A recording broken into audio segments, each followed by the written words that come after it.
নমস্কার। আজকের এই বিশেষ প্রতিবেদনে আপনাদের স্বাগত।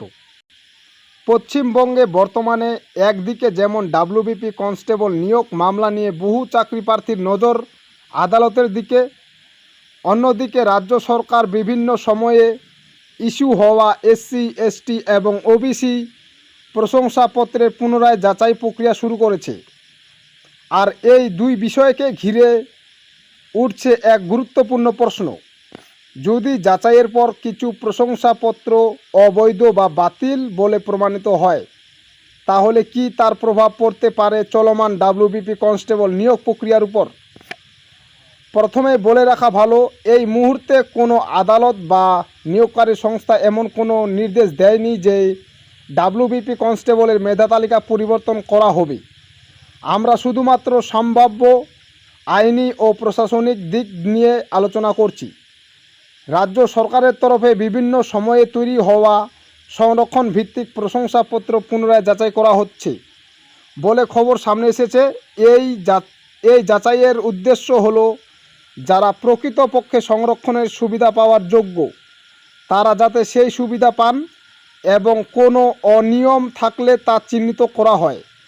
এখন প্রশ্ন হলো, যদি কোনো প্রার্থীর সংরক্ষিত শ্রেণীর সুবিধা নিয়ে ডাব্লিউবিপি কনস্টেবল পরীক্ষায় নির্বাচিত হয়ে থাকেন এবং পরবর্তীতে তা প্রশংসাপত্র অবৈধ বলে প্রমাণিত হয়, তাহলে কি হতে পারে? আইন বিশেষজ্ঞদের মতে এমন পরিস্থিতিতে সংশ্লিষ্ট প্রার্থীর নির্বাচনের বৈধতা নিয়ে প্রশ্ন উঠতে পারে, কারণ সংরক্ষিত আসনে নির্বাচনের ক্ষেত্রে বৈধ প্রশংসাপত্র একটি মৌলিক যোগ্যতা।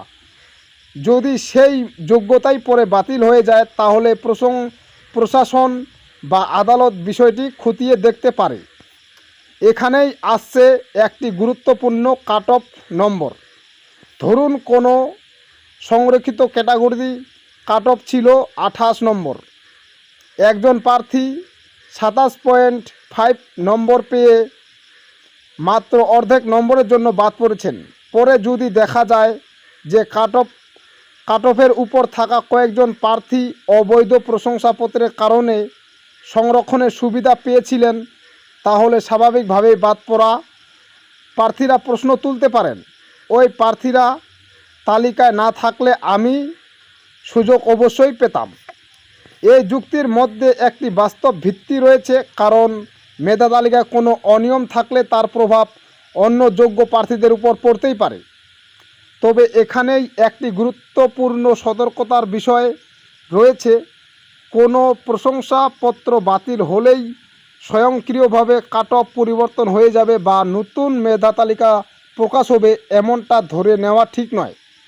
কারণ এই সিদ্ধান্ত সম্পূর্ণভাবে নির্ভর করবে আদালতের নির্দেশ, নিয়োগকারী সংস্থার অবস্থান এবং সংশ্লিষ্ট মামলার তথ্য প্রমাণের উপর। আরও একটি বিষয় মনে রাখতে হবে, বর্তমানে যে যাচাই প্রক্রিয়া চলছে সেখানে কতজন প্রশংসাপত্র বাতিল হবে, তাদের মধ্যে কতজন ডাব্লিউবিপি কনস্টেবল নিয়োগের প্রার্থী ছিলেন এবং তাদের মধ্যে কতজন মেধা তালিকায় জায়গা পেয়েছেন, এসব তথ্য এখনও প্রকাশ্যে স্পষ্ট নয়। তাই এখনোই নিশ্চিতভাবে বলা সম্ভব নয় যে ডাব্লিউবিপি কনস্টেবল নিয়োগের কাট অফ বা মেধা তালিকায় বড় ধরনের পরিবর্তন আসছে। তবে যদি ভবিষ্যতে উল্লেখযোগ্য সংখ্যক নির্বাচিত প্রার্থীর সংরক্ষণ শংসাপত্র অবৈধ বলে প্রমাণিত হয়, তাহলে আদালতে নতুন করে বেশ কিছু প্রশ্ন উঠতে পারে। প্রথমত, সেই প্রার্থীদের নির্বাচন কি বহাল থাকবে? দ্বিতীয়ত, তাদের বাদ দিলে খালি হওয়া পদ কিভাবে পূরণ করা যাবে? তৃতীয়ত, আগে বাদ পড়া প্রার্থীদের মধ্যে থেকে কি নতুন করে কাউকে সুযোগ দেওয়া হবে? এই প্রশ্নগুলোর উত্তর নির্ভর করবে আদালতের পর্যবেক্ষণ এবং প্রশাসনিক সিদ্ধান্তের উপর। সুতরাং এই মুহূর্তে সবচেয়ে গুরুত্বপূর্ণ বিষয় হলো তথ্য ও আইন প্রক্রিয়ার দিকে নজর রাখা। সামাজিক মাধ্যমে বিভিন্ন দাবি বা গুজব ছড়ালেও আদালতের চূড়ান্ত নির্দেশ ছাড়া কোনো সিদ্ধান্তে পৌঁছানো উচিত নয়। সব মিলিয়ে বলা যায়, সংরক্ষণ প্রশংসাপত্র যাচাইয়ের বিষয়টি ডাব্লিউবিপি কনস্টেবল নিয়োগে নির্বাচিত প্রার্থীদের উপর উল্লেখযোগ্য প্রভাব ফেলে, তাহলে ভবিষ্যতে মামলার গতিপথে নতুন মাত্রা যোগ হতে পারে। তবে বর্তমানে এটি একটি সম্ভাব্য আইনি প্রশ্ন, চূড়ান্ত সিদ্ধান্ত নয়।